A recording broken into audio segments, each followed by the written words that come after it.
Nature Mantra BP sugar thyroid reversal Nature మంత్రతో సాధ్యం.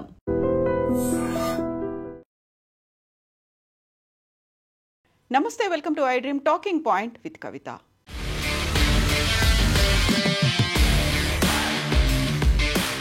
ఇరవై 24వ తారీఖు తెల్లవారుజామున జరిగినటువంటి బస్ అగ్ని ప్రమాదం దగ్ధమైనటువంటి ఘటనలో 19 మంది మృతదేహాలను గుర్తించారు. ఫోరెన్సిక్ నమూనాల ఆధారంగా కుటుంబ సభ్యులకు అందజేశారు. ఎక్స్గ్రేషియాను కూడా కుటుంబ సభ్యులకి ప్రభుత్వాలు అందించాయి. ఈ ఘటనకి సంబంధించి పోలీసులు 2 కేసులను నమోదు చేసి 2 ఎఫ్ఐఆర్లని ఫైల్ చేశారు. అందులో ప్రధానంగా బైక్ నడిపినటువంటి శివశంకర్, అక్కడ ఆయన చనిపోయిన తర్వాత అతని ఫ్రెండ్ ఎర్రి స్వామి ఇచ్చినటువంటి కంప్లైంట్ ఆధారంగా ఒక ఎఫ్ఐఆర్ని నమోదు చేశారు. అది మరణించినటువంటి శివశంకర్ మీద ఉంది. రెండవ ఎఫ్ఐఆర్, రెండవ ఫిర్యాదు అనేది A1గా బస్ నడిపినటువంటి మిరియాల లక్ష్మయ్య మీద, ఆ తర్వాత A2గా వేమూరి కావేరీ ట్రావెల్స్ బస్సుకి చెందినటువంటి యజమాని మీద A2 ఆయన రెండవ కేసును కూడా ఫైల్ చేశారు. ఇక్కడ ప్రధానంగా కనిపిస్తోంది, మనకి సజీవ సాక్ష్యంగా ఉంది, శివశంకర్ తాగిన మత్తులో డ్రైవ్ చేశాడు అనేది. దానికి సంబంధించి పెద్దటేకూరు దగ్గర ఉన్నటువంటి లైసెన్స్డ్ మద్యం దుకాణంలో మొదటిగా ఇద్దరూ కలిసి వచ్చారు. శివశంకర్తో పాటుగా ఎర్రిస్వామి కలిసి వచ్చాడు. 6:57 ఫర్ ద ఫస్ట్ టైం ఇద్దరూ కలిసి వచ్చారు. ఇక్కడ ఉన్నటువంటి ఎర్రిస్వామి అండ్ శంకర్ ఇద్దరూ కలిసి 6:57 అంటే 23వ తారీఖున అక్కడికి వచ్చారు. మద్యం కొనుగోలు చేసి వెళ్ళిపోయారు. ఆ తర్వాత ఇంకొక విజువల్ కూడా మనకు కనిపిస్తోంది. అది అక్కడ రేణుకా ఎల్లమ్మ వైన్స్కి సంబంధించి సీసీటీవీలో రికార్డ్ అయినటువంటి ఫుటేజ్ని బట్టి చూస్తే రెండవసారి కూడా వాళ్ళు అక్కడికి చేరుకున్నారు. అది 8:25 అక్కడికి వాళ్ళు చేరుకున్నారు. అంటే ప్రమాదం జరగడానికి కొన్ని గంటల ముందు ఒకసారి 6:57 అక్కడికి వచ్చారు. ఆ తర్వాత మళ్ళీ 8:25 అంటే గంటన్నర వ్యవధిలోనే 2 సార్లు వాళ్ళు అదే మద్యం దుకాణానికి పెద్దటేకూరులో ఉన్నటువంటి రేణుకా ఎల్లమ్మ వైన్స్కి వచ్చారు. ఆ విజువల్స్ కూడా సీసీటీవీలో రికార్డ్ అయ్యాయి. ఆ తర్వాత ఈ ఇద్దరు 2 సార్లు తాగిన తర్వాత ఎర్రిస్వామి ఉండేటువంటి లక్ష్మీపురంలో, ఎర్రిస్వామి వాళ్ళ మదర్తో పాటుగా అక్కడ ఉంటున్నాడు, అక్కడికి వెళ్ళారు. కాసేపు అక్కడే పడుకున్నారు. ఆ తర్వాత నెక్స్ట్ డే ఎర్రిస్వామికి ఒక వివాహానికి, రాంపల్లిలో ఉన్నటువంటి వివాహానికి అటెండ్ అవ్వాల్సి ఉంది. ఆ నేపథ్యంలోనే సడన్గా నిద్రలేచాడు. ఆ టైంలోనే శివశంకర్ని అడిగాడు, నన్ను ఏదైనా బస్ స్టాప్లో డ్రాప్ చేయమని అడిగితే ఈయన శివశంకర్ బస్ స్టాప్లో కాదు, డోన్కి వెళ్తే అక్కడ రైల్వే స్టేషన్ ఉంది, రైల్వే స్టేషన్ నుంచి బోల్డ్ అన్ని ట్రైన్స్ ఉంటాయి, నిన్న అక్కడ డ్రాప్ చేస్తాను అంటూ ఆయన అక్కడి నుంచి స్టార్ట్ అయ్యారు. సో మనం ఇంతకుముందు ఇంకొక విజువల్ కూడా చూసాము. అక్కడ నుంచి లక్ష్మీపురం నుంచి స్టార్ట్ అయినటువంటి శివశంకర్ అండ్ ఎర్రిస్వామి 2:22 అక్కడ కియా షోరూమ్ ఎదురుగా ఉన్నటువంటి HP పెట్రోల్ బంక్ దగ్గరికి వచ్చారు. అక్కడ $300 పెట్రోల్ కొట్టించుకున్నారు. ఇక్కడే మనం చూసాము ఇద్దరు కలిసి వచ్చినటువంటి విజువల్తో పాటుగా ఆ తర్వాత కాస్త బండి ట్రబుల్ వచ్చింది. ఆ తర్వాత ఇద్దరూ కలిసి కాసేపు బయటికి నడిచి వెళ్ళారు. తర్వాత మళ్ళీ శివశంకర్ వచ్చి ఆ బండిని డ్రైవ్ చేసుకుంటూ తీసుకెళ్తున్నటువంటి క్రమంలోనే యాక్చువల్గా దానికి హెడ్ లైట్ అనేది కూడా లేదు. ఆ తర్వాత లెఫ్ట్ ఇండికేటర్ బల్బ్ మాత్రమే పనిచేస్తుంది, అందులో రైట్ ఇండికేటర్ బల్బ్ కూడా కనిపించట్లేదు, హెడ్ లైట్ కూడా లేదు. దాన్ని ఎంత ర్యాష్గా రివర్స్ చేసుకున్నాడు అనేది ఈ విజువల్లో కనిపిస్తోంది. At the same time petrol bunk నుంచి బయటికి వెళ్తున్నప్పుడు కూడా ఆ వెహికల్ స్కిడ్ అయిపోయింది. ఇదే పరిస్థితిలో శివశంకర్ ఉన్నాడు, అదే పరిస్థితిలో బండి కూడా ఉంది. కరెక్ట్గా 2:22 కియా షోరూమ్ ఎదురుగా ఉన్నటువంటి HP పెట్రోల్ బంక్ నుంచి శివశంకర్, ఎర్రిస్వామి ఇద్దరు బైక్ మీద బయలుదేరి వెళ్ళారు పెట్రోల్ కొట్టించుకున్న తర్వాత. 2:45 అంటే HP పెట్రోల్ బంక్ దగ్గర నుంచి చిన్నటేకూరుకు వెళ్ళడానికి 3 కిలోమీటర్ల దూరం పడుతుంది. ఆ 3 కిలోమీటర్లలోనే బండి మరోసారి స్కిడ్ అయింది. అట్ ద సేమ్ టైం ఆ బండిని మద్యం మత్తులో ఉన్నటువంటి శివశంకర్ హ్యాండిల్ చేయలేకపోయాడు. ఈ కారణంతోనే డివైడర్కి గుద్దుకుంది. ఇమ్మీడియట్గా శివశంకర్ అక్కడే స్పాట్ డెడ్ అయిపోయాడు. ఎగిరి డివైడర్ మధ్యలో ఉన్నటువంటి గడ్డి మీద పడ్డటువంటి ఎర్రిస్వామికి గాయాలయ్యాయి. తేరుకున్నటువంటి ఎర్రిస్వామి ఫస్ట్ శివశంకర్ దగ్గరకు వచ్చి చూశాడు, ఊపిరి ఆడుతోందా లేదా, స్పృహలో ఉన్నాడా లేదా చూశాడు. అప్పటికే ఆయన చనిపోయినట్టుగా నిర్ధారించుకున్నాడు. ఆ తర్వాత చూసేసరికి కొద్ది దూరంలో బైక్ పడిపోయింది. ఆ బైక్ని తీసేసే క్రమంలో అప్పటికే ఒక 3 బస్సులు ఆ బైక్ని దాటుకుంటూ బైక్ని తప్పించుకుంటూ వెళ్ళిపోయే మధ్యలో బైక్ పడిపోయినటువంటి పరిస్థితిని గమనించినటువంటి 3 ట్రావెల్స్ బస్సుల డ్రైవర్లు తప్పించుకొని వెళ్ళిపోయారు. బట్ వేమూరి కావేరి ట్రావెల్స్ బస్సుని డ్రైవ్ చేస్తున్నటువంటి మిరియాల లక్ష్మయ్య మాత్రం ఆ బైక్ని తాను గమనించలేదు అని చెప్తున్నాడు. ఎందుకంటే అక్కడ లైట్స్ అనేవి లేవు. ఎట్ ద సేమ్ టైం రోడ్డుతో పాటుగా బైక్ కూడా సేమ్ కలర్లో ఉంది, వర్షం కూడా పడుతోంది, చీకటిగా ఉంది, కాబట్టి నేను దాన్ని గమనించలేదు అని లక్ష్మయ్య కూడా చెప్తున్నాడు. బట్ బస్సుకి లైట్లు అనేవి ఉంటాయి, హెడ్ లైట్స్ ఉంటాయి, ఆ బండి ఎందుకు కనిపించలేదు అనేది. ఇప్పుడే ఎర్రిస్వామి కూడా లేచాడు. ఆ బండిని తీసే ప్రయత్నంలో దగ్గరికి వెళ్తున్నప్పుడు వేమూరి కావేరి ట్రావెల్స్ బస్ ఆ బండి మీద నుంచి వెళ్ళిపోయింది. అప్పుడే బండి బస్సుకి కింద ఇరుక్కుపోయింది. సడన్గా బ్రేక్ వేసి చూసినప్పటికీ బండి బయటికి రాలేదు. ఆ తర్వాత కొంత దూరం వెళ్ళిన తర్వాత ఇంకొకసారి బ్రేక్ వేసి చూసినప్పుడే మంటలు అంటుకున్నాయి. సో బండి పడిన ప్రాంతం నుంచి ముందుకు వెళ్ళినప్పుడు 200 మీటర్ల దూరం అనేది ఉంది, అక్కడే మంటలు అంటుకున్నాయి. సడన్గా వచ్చినటువంటి మంటలు ఈ నేపథ్యంలోనే బయటికి దూకారు. ఆ టైంలోనే తనతో పాటుగా ఉన్నటువంటి మరొక డ్రైవర్, మొత్తంగా 23 మంది కూడా బయటపడ్డారు. అలా 19 మంది సజీవ దహనమయ్యారు, మృత్యువాత పడ్డారు. ఈ నేపథ్యంలోనే పోలీసులు 2 కేసులు అయితే 2 మీద నమోదు చేశారు. అందులోనూ ప్రధానంగా తాను తాగి బండి నడుపుతున్నటువంటి శివశంకర్ మీద కేసులు పెట్టారు. అందులోనూ సెక్షన్ 281 భారతీయ న్యాయ సంహిత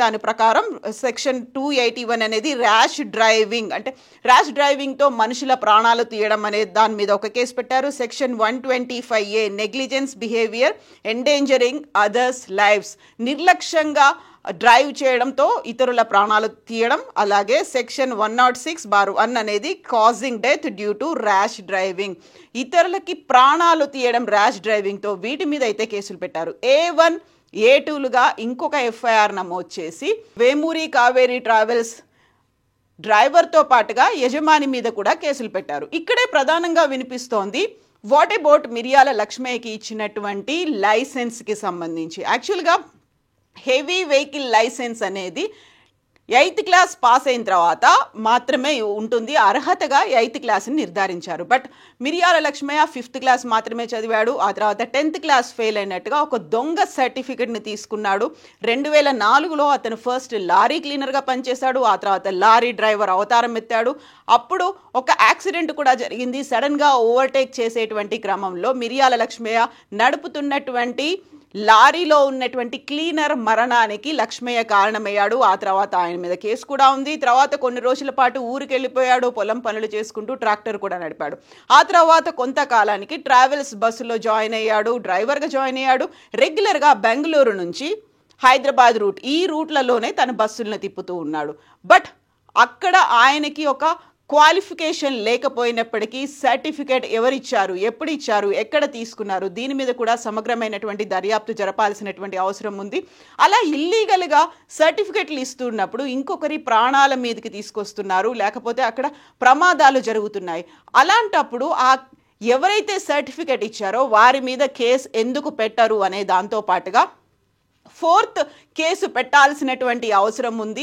అది కూడా పర్టికులర్గా దాదాపుగా 16 చలాన్లు ఉన్నాయి, 25,000 రూపాయల ఫైన్ ఉంది. అందులోనూ అక్కడ ఉన్నటువంటి నేషనల్ పర్మిట్ అనేది తీసుకున్నారు డామన్ అండ్ డయ్యూలో. అక్కడ పొల్యూషన్ సర్టిఫికేట్ లేదు, ఆ తర్వాత ఇన్సూరెన్స్ లేదు, దాంతో పాటుగా బస్ సేఫ్టీకి సంబంధించినటువంటి స్టాండర్డ్స్ మెయింటైన్ చేసేటువంటి సర్టిఫికేట్ కూడా లేదు. ఇవన్నీ లేకపోయినప్పుడు అందులోనూ చలాన్లు అనేవి ఉన్న తర్వాత అది అంత ఫ్రీగా బస్ ఎలా తిరగగలుగుతోంది? హైదరాబాద్లో స్టార్ట్ అయింది అంటే తెలంగాణ తర్వాత ఆంధ్రప్రదేశ్ తర్వాత కర్ణాటక, బెంగళూరుకి చేరుతున్నటువంటి బస్సులో ఈ దాదాపుగా 700 కిలోమీటర్లు జర్నీ చేస్తున్నటువంటి ఈ బస్కి సంబంధించి ఎందుకని చెకింగ్ లేవు, ఎందుకని మానిటర్ చేయలేకపోయారు? ఏదైనా సిగ్నల్ జంప్ అయ్యారు లేకుంటే ఓవర్ స్పీడ్ అయింది అంటేనే 2 వీలర్ దగ్గర నుంచి పట్టుకునేటువంటి పోలీసులు, ట్రాఫిక్లు, కానిస్టేబుల్స్ దాన్ని ఎందుకు గమనించలేరు? అందులో ఎక్కడ తప్పిదం జరిగింది? పెట్టాల్సినటువంటి 4th కేసు దీని మీద కూడా అనేటువంటి వాదనలు వినిపిస్తున్నాయి. యాక్చువల్గా 1-2 కేసులో ఫస్ట్ కేసు పెట్టారు, FIR నమోదు చేశారు, అందులో శివశంకర్ చనిపోయాడు. శివశంకర్ చనిపోయిన తర్వాత పెట్టినటువంటి కేసు అది. బట్ సెకండ్ కేసు అనేది వేమూరి కావేరి ట్రావెల్స్ డ్రైవర్తో పాటుగా యజమాని మీద పెట్టారు. థర్డ్ కేస్ ఇల్లీగల్గా సర్టిఫికేట్స్ ఇచ్చినప్పుడు 10th క్లాస్ ఫెయిల్ అయినట్టుగా వచ్చినటువంటి సర్టిఫికేట్ అక్కడ ఎందుకు మానిటరింగ్ లోపిస్తోంది? ఎందుకని గవర్నమెంట్ బస్సులకి సంబంధించి డ్రైవర్లకి క్వాలిఫికేషన్ టెస్టులు, ఫిట్నెస్ టెస్టులు ఇవన్నీ ఉంటాయి. అందులోనూ స్పీడ్ మీటర్స్ అనేది ఉంటాయి. ఎట్టి పరిస్థితుల్లోనూ 80 km/h క్రాస్ అవ్వకుండా ఉండేటువంటి స్పీడ్ లాక్ సిస్టమ్ అనేది ఉంటుంది. దాన్ని బస్సుల్లో ఎందుకని పెట్టలేకపోయారు? ప్రైవేట్ బస్సులకు సంబంధించి ఆ మానిటరింగ్ ఎందుకు లేదు? యాక్చువల్గా వేమూరి కావేరీ ట్రావెల్స్ బస్సు లేట్గా స్టార్ట్ అయింది. ఆ లేట్ని కవర్ చేసే క్రమంలోనే చాలా స్పీడ్గా వెళ్ళింది అనేటువంటి వార్తలు కూడా వినిపించాయి. కాబట్టి ఆ స్పీడ్ లాక్ సిస్టమ్ అనేది ఎందుకని అందులో పెట్టలేదు అనేటువంటి వాదన. వీటన్నిటితో పాటుగా ఎందుకని మానిటరింగ్ లేదు? వీటన్నిటికీ క్వశ్చన్స్కి ఆన్సర్స్ ఎవరిస్తారు? 19 మంది మరణానికి కారణమైనటువంటి ఈ సంఘటనలో ఒక వ్యక్తి అయితే చనిపోయారు. ఎవరైతే ప్రమాదానికి కారణమైనటువంటి బైకర్ స్పాట్లో చనిపోయాడు, అది మాత్రం క్లియర్ అయింది. అందులో ఫోరెన్సిక్ నివేదికల తర్వాత చూసిన తర్వాత మొదటగా అయితే బస్సును ఢీకొంది, లేకపోతే బస్సే ఢీకొన్న తర్వాత శివశంకర్ ఎగిరిపడ్డాడు, బైక్ వచ్చి మధ్యలో దూరింది అనేటువంటి మాటలు విన్న తర్వాత ఫోరెన్సిక్ అక్కడ ఉన్నటువంటి రీజనల్ ఫోరెన్సిక్ టెస్ట్లని వీటన్నిటిని పట్టిన తర్వాత ఫస్ట్ బైక్ యాక్సిడెంట్ అయింది, తర్వాత మాత్రమే బస్ దాని మీద నుంచి వెళ్ళింది, ఆ తర్వాత 19 మంది చనిపోయారు అనేటువంటి వార్త. సో ఇదైతే క్లియర్ అయిపోయింది. బట్ అక్కడ మృతుల కుటుంబాలకి సంబంధించి వాళ్ళు వేస్తున్నటువంటి క్వశ్చన్స్కి ఆన్సర్ ఇచ్చేది ఎవరు? కేవలం ఆన్సర్ ఇచ్చి లేకుంటే నెపం ఇంకొకరి మీదకి తోసేసి ఒక బ్లేమ్ గేమ్ ఆడితే మాత్రం సరిపోదు కదా. ఖచ్చితంగా తీసుకోవాల్సినటువంటి చర్యలు, లేకపోతే కంప్లైంట్స్ చేయాల్సినటువంటివి, లేకపోతే ఎవరి మీద అయితే వీరు ఒక ఉద్దేశపూర్వకంగా దురుద్దేశంగా చేసినటువంటి ఈ చర్యలు ఉన్నాయో వీటి మీద కూడా యాక్షన్స్ తీసుకోవాల్సినటువంటి అవసరం ఉంది కదా. ఆ లిస్ట్ అనేది చాలా పెద్దగా ఉంది. 2 FIRలు 2 కేసులతో మాత్రమే సరిపోదు. ఇది ఇంకా ఎక్స్టెన్షన్స్ అనేవి ఉన్నాయి. కేవలం ప్రమాదం జరిగినటువంటి వారం రోజుల్లోనో 10 రోజుల్లోనో వీటి మీద ఒక చర్యలు తీసుకోవడం, ఒక మానిటరింగ్ అనేది ఉండడం, విజిలెన్స్ అనేది ఉండడం దీంతోనే సరిపోదు కదా. తీసుకోవాల్సినటువంటి చర్యలు అయితే చాలా చాలా ఉన్నాయి. ఇప్పటికైతే ఫస్ట్ ప్రమాదానికి కారణం శివశంకర్. బట్ అక్కడ ఉన్నటువంటి ఫ్యామిలీ మెంబర్స్ మాత్రం వాదన ఒక రకంగా సరైందిగానే ఉంది కదా అనేటువంటి వార్త కూడా వినిపిస్తోంది. అలాంటి స్టేట్మెంట్లు కూడా వినిపిస్తున్నాయి. శివశంకర్ తల్లితో పాటుగా శివశంకర్ సోదరుడు చెప్పినటువంటి మాట, వాడు తాగి చనిపోయాడు, అక్కడి వరకు వాడి కేసు క్లోజ్ అయిపోయింది. Then what about bus driver? ఆయన ఏం తాగి నడపట్లేదు కదా. రోడ్డు మీద పడిన తర్వాత ఆ బైక్ని ఎందుకని చూడలేకపోయాడు? ఎందుకని అంత ర్యాష్గా ఓవర్ డ్రైవింగ్తో, ఓవర్ కాన్ఫిడెన్స్తో ఎందుకని వెళ్ళిపోయాడు? మా కొడుకు తాగి చచ్చిపోతే అది వాడి వరకే అయిపోయింది, ఆ కేసు క్లోజ్ అవుతుంది. మిగతా 19 మంది మరణానికి కారణం బస్ డ్రైవర్ మాత్రమే కదా అనేటువంటి క్వశ్చన్ వస్తుంది. ఆ క్వశ్చన్స్కి ఎవరు సమాధానం ఇస్తారు? నిజంగా బస్ బైక్ మీద వెళ్తున్నటువంటి శివశంకర్ని ఢీకొనలేదు, లేకుంటే బస్సుని శివశంకర్ వచ్చి తాగి మధ్యమతిలో వచ్చి డ్రైవ్ చేసి చనిపోలేదు. బట్ ముందే చనిపోయాడు, స్పాట్ డెడ్ అయ్యాడు. ఆ తర్వాత ఆ శవం కూడా పక్కన పడిపోయింది. ఓన్లీ బైక్ ఉంది రోడ్డు మీద. ఆ బైక్ని ఎందుకని డ్రైవర్ గమనించలేదు, ఎందుకని చూడలేదు? ఒకవేళ వెహికల్కి బైక్ హెడ్ లైట్ అనేది పనిచేయనప్పుడు బస్సుకి హెడ్ లైట్స్ ఉన్నాయి కదా, బస్సుకు ఉన్నటువంటి హెడ్ లైట్స్తో అయినా డ్రైవర్ లక్ష్మయ్య ఎందుకని చూడలేకపోయాడు? ఇప్పుడు మావాడు చనిపోతే అది ఆయన వ్యక్తిగతం, లేకపోతే ప్రమాదంగా ఆయన చనిపోయాడు. బట్ వాట్ అబౌట్ 19 మంది మరణానికి మావాడు ఎలా కారణం అవుతాడు అనేటువంటి మాటని శివశంకర్ తల్లితో పాటుగా సోదరుడు క్వశ్చన్ చేస్తున్నారు. వారికి సమాధానం ఇవ్వాల్సినటువంటి అవసరం ఉంది. ఎట్ ద సేమ్ టైం 1, 2 కేసులు మాత్రమే కాకుండా 3, 4వ కేసు కూడా పెట్టాల్సినటువంటి అవసరం ఉంది. వీటి మీద ఎందుకని చర్యలు తీసుకోవట్లేదు? కేవలం వేమూరి ట్రావెల్స్కి చెందినటువంటి ఈ బస్సులో మాత్రమే అలా అనర్హత ఉన్నటువంటి వ్యక్తి ఉన్నాడు, డిస్క్వాలిఫైడ్ పర్సన్. ఎవరినైతే సరైనటువంటి క్వాలిఫికేషన్స్ లేని పర్సన్ డ్రైవ్ చేస్తుంటే దెన్ వాట్ అబౌట్ మిగతా ట్రావెల్స్కి సంబంధించి వారి విద్యార్హతలని, వాడి క్వాలిఫికేషన్ని, వారికి ఉన్నటువంటి ఫిట్నెస్లని ఎప్పుడు మానిటర్ చేస్తారు? 1000 సంఖ్యలో ఉన్నటువంటి డ్రైవర్లు వారందరూ ఖచ్చితంగా 8th క్లాస్ పాస్ అయ్యారు, లేకుంటే 10th క్లాస్ పాస్ అయ్యారు అనేటువంటి పెట్టినటువంటి సర్టిఫికేట్స్, ఎడ్యుకేషన్ సర్టిఫికేట్స్ అన్నిట్లలో అది నిజమైనటువంటి సర్టిఫికేట్స్ అయినా, అందులోనూ ఫేక్ సర్టిఫికేట్స్ ఏమైనా ఉన్నాయా? వీటన్నిటి మీద కూడా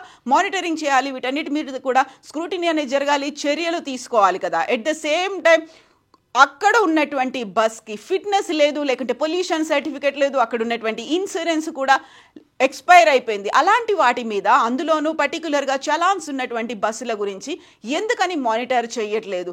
అక్కడ సిగ్నల్ జంప్ అయింది, ఓవర్ స్పీడ్ అయింది, లేకుంటే నో పార్కింగ్ జోన్లో పార్క్ చేశారు, ఆ నో పార్కింగ్ జోన్ నుంచి కూడా బస్ వెళ్ళింది అనుకున్నప్పుడు 16 చలాన్లు ఉన్నటువంటి ఆ బస్ మీద చర్యలు తీసుకోవాల్సినటువంటి అవసరం ఉంది కదా. బోల్డ్ అన్ని క్వశ్చన్స్ అయితే వస్తున్నాయి. అందులోనూ ప్రధానంగా శివశంకర్ సోదరుడు అండ్ తల్లి సంధించినటువంటి క్వశ్చన్స్కి ఆన్సర్ ఎవరిస్తారు? ఓవరాల్గా ఫస్ట్ కేసు శివశంకర్ మీద, సెకండ్ కేసు బస్సు మీద పెడితే సరిపోతుందా? మిగతా వారి గురించి ఎవరు మానిటర్ చేయాలి, ఎవరు క్వశ్చన్ చేయాలి? బ్లేమ్ గేమ్ కాకుండా నిజంగా ఇలాంటి సంఘటన ఇంకోటి జరగకుండా ఉండాలంటే తీసుకోవాల్సినటువంటి జాగ్రత్తలు, చర్యలు, శిక్షలు ఎలా ఉండాలంటారో కామెంట్స్ రూపంలో తెలియచేయండి.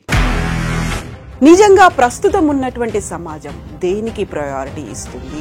ఆర్థిక సంబంధాల చుట్టూ మాత్రమే తిరుగుతోంది. మళ్ళీ ఎన్నికలంగానే చాలా విరక్తి కలుగుతున్నాం. మంచి అనిపిస్తుంది కదా, లేడీస్ కూడా ఛాలెంజింగ్ జాబ్స్ చేసినప్పుడు చాలా బాగుంటది. ట్రాఫిక్ అసిస్టెంట్స్ గా నియమించిన ట్రాన్స్జెండర్స్ అందరితో సాల్యూట్ చేయించుకుంటున్నారు. ఫుడ్ డెలివరీ ఇవ్వటానికి వెళ్ళినటువంటి డెలివరీ బాయ్ అనిల్ పై కళ్ళ ముందు